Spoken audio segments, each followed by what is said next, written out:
Hello बच्चों, let's see the question. The question state that an iron stove used for heating a room by radiation is more efficient if.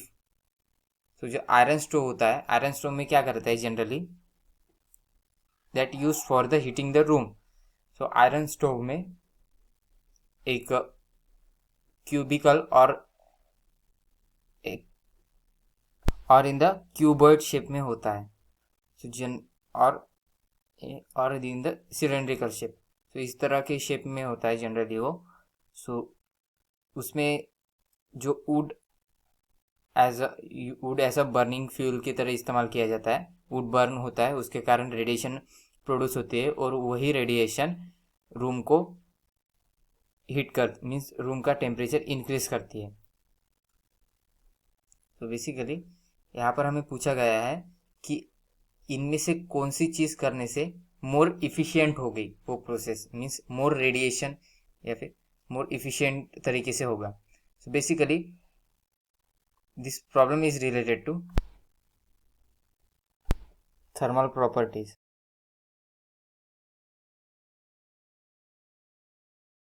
Thermal properties.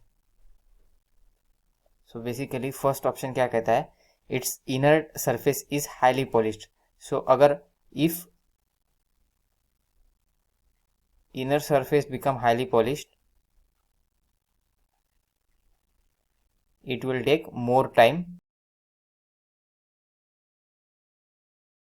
अगर highly polished किया जाए तो वो ज़्यादा समय लेगा to cool.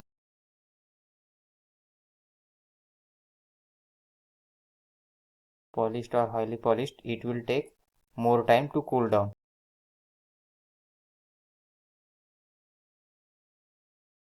than the usual one. Its inner, so second option क्या कहता है, its inner surface is covered with aluminum paint. और third option, it's outer surface is covered with aluminium. सो क्या होता है, जो हीट आयरन स्टोव होता है उसका कभी कभी जो इनर टेम्परेचर होता है वो कभी कभी is greater than the 600 degree Celsius and the melting point of aluminium is low, means कम है उसका मेल्टिंग पॉइंट.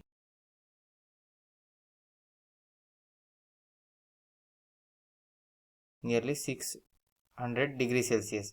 हेंस अगर हम एल्यूमिनियम पेंट से कवर करते हैं so it will not be that much effective at. अगर टेम्परेचर ज़्यादा ही बढ़ता है तो एल्यूमिनियम उसका मेल्टिंग पॉइंट रीच हो जाएगा, वो मेल्ट होना चालू हो जाएगा. So hence B and C is also eliminated. Now fourth option बचा, that is its surface is rough, is outer surface is rough and black. अगर रफ एंड ब्लैक हो तो ही इट्स इफिशियंसी क्या होगी, इंक्रीज होगी. It will take lesser time than the polished one to cool down और वो perfectly radiation emit कर पाएगा. तो hence fourth option is correct. So आशा करता हूँ आपको सोल्यूशन समझ में आया होगा. Thank you.